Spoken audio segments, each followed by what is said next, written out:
All right, so we're going to take a deep dive into C# records today. And Yeah.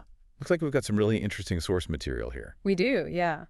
So you're wanting to kind of get a handle on records, like not just what they are, but how they're used in the real world. Yeah, really get a deep understanding. I think, a lot of people know what a record is, like they can define it. Right. But it's about seeing them in action and really understanding how they change the way you think about data and your code.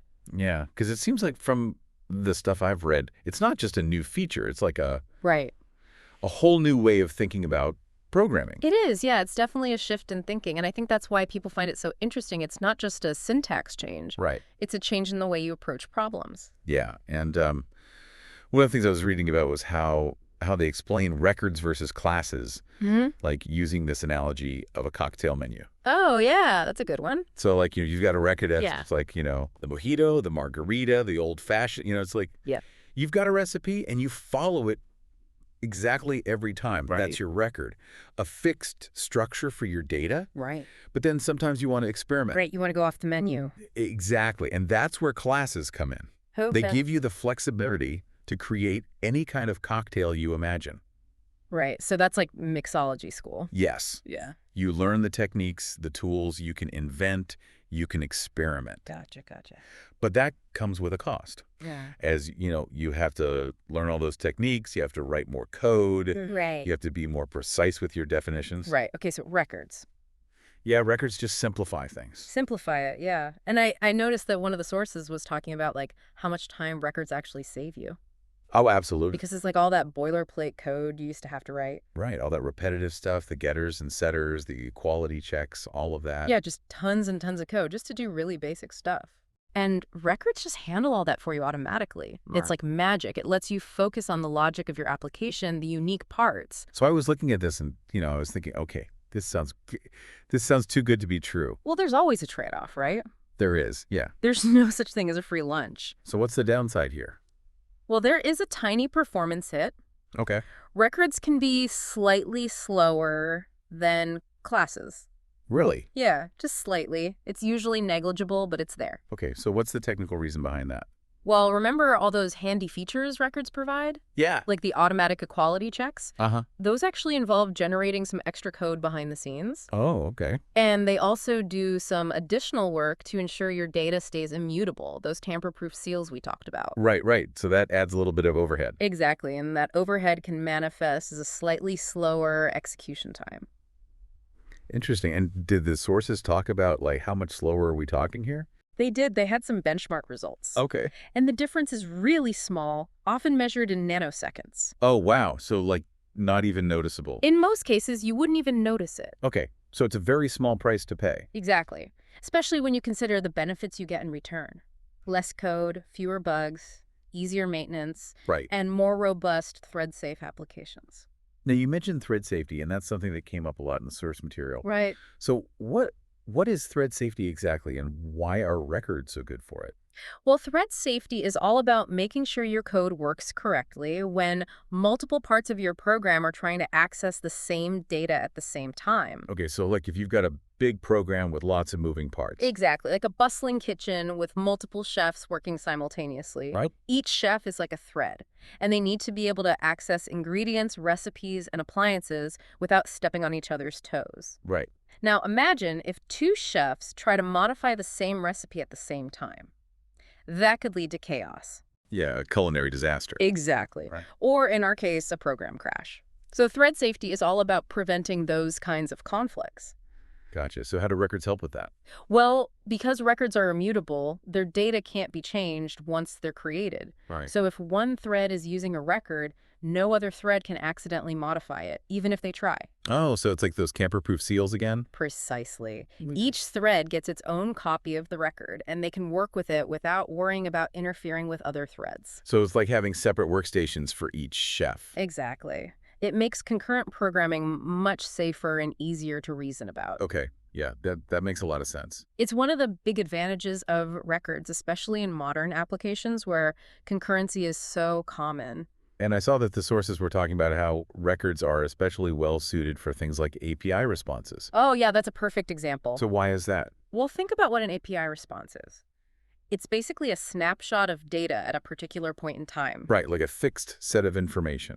Exactly, and that data shouldn't be changed once it's been sent back to the client. Okay. So using a record to represent that response makes perfect sense. Gotcha. So it's immutable by nature. Exactly, it's inherently immutable. And I guess that also keeps things clean and easy to understand. It does, yeah. The code becomes much more readable and maintainable. Right. And it also promotes a good design principle called loose coupling. Loose coupling. Yeah, it means that different parts of your program can interact with each other without being too tightly dependent on each other's internal details. Okay, so it's like modularity? Kind of, yeah. It's like building your application out of Lego blocks. Okay. Each block can connect to other blocks, but they don't need to know exactly how those other blocks work internally. Gotcha. And that makes it much easier to change or replace components without breaking the whole system. Right, so records help you build more flexible and adaptable software. Exactly. They encourage a more modular and decoupled design. Cool. And another use case that came up was domain events. Oh, yeah. Those are a great fit for records. So what are domain events exactly, and why are records so well suited for them?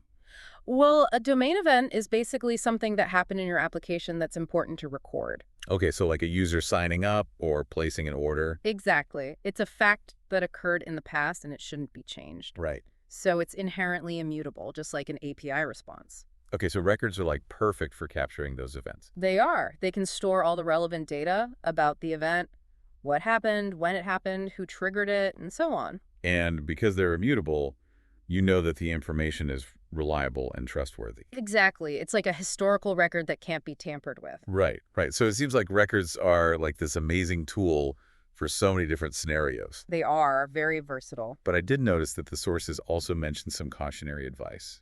Oh, yeah. There are definitely some situations where records might not be the best choice. Sort of those. Well, one thing to watch out for is deep record hierarchies. Deep record hierarchies, meaning, It's when you have records nested inside other records, and those are nested inside more records, and so on. oh, okay, so like a really complex data structure. Yeah, and the problem is that all those nested records can add a lot of overhead, especially with the immutable aspect. Right, because if you change one tiny bit of data at the bottom level, You potentially have to create a whole new copy of the entire hierarchy. wow, so that could get really inefficient. It can, especially if you're dealing with a large amount of data. Okay, and what was the other caution they mentioned? Large mutable collections. Mutable collections, meaning. Collections that can be changed, like lists or dictionaries. Okay. And the problem here is similar. If you have a huge list inside a record and you need to modify just one element in that list, you might end up creating a whole new copy of that massive list. Just to change one little thing. Potentially, yeah. And that can be very expensive in terms of memory and performance. Okay, so records are great for immutable data, but not so much for large mutable collections. Exactly. It's all about choosing the right tool for the job. Right, and the sources had these really helpful tables, like one that said use records for and one that said avoid records for. Yeah, those are great summaries. Yeah, so it's basically like a cheat sheet for developers. Exactly. It helps you quickly assess whether a record is a good fit for a particular situation. Okay, so just to recap what we've talked about. Sure. It seems like records are really powerful for handling immutable data. Definitely. They can boost productivity, make concurrent programming safer, and they encourage good design practices. All of that, yeah. But classes still have their place, especially for scenarios that require flexibility, complex behavior, and mutability. Exactly. It's all about using the right tool for the job. Right. And sometimes the performance difference between records and classes is so small Right. that it's not even worth worrying about. Exactly. Other factors like code readability, maintainability, and design principles often outweigh the performance considerations. Okay, so I'm thinking about, if I were to start using records, what are some creative or maybe unconventional ways I could leverage them? Oh, that's a great question. I love that you're thinking outside the box. Yeah, like beyond the typical examples. Exactly. I think one thing to consider is how the principles behind records can be applied in new and interesting ways. Okay. So immutability, for example. Where else in your code could you benefit from having data that can't be changed? Right. Or conciseness. How can you use records to simplify your code and make it more expressive? Okay. And thread safety. Are there other areas where you could leverage records to make your concurrent code more robust? Yeah, those are some really interesting things to think about. I think there's a lot of potential for innovation with records. It's just a matter of exploring and experimenting. So it's up to us to kind of push the boundaries and see what we can come up with. Exactly. That's the fun part. Well, I'm excited to see what people do with them. Me too. It's an exciting time for C# development. All right, well, this has been a really fascinating deep dive. It has, yeah. Thanks so much for joining me. Thanks for having me. And thanks to everyone for listening. Yeah, thanks everyone. We'll catch you next time. See you later.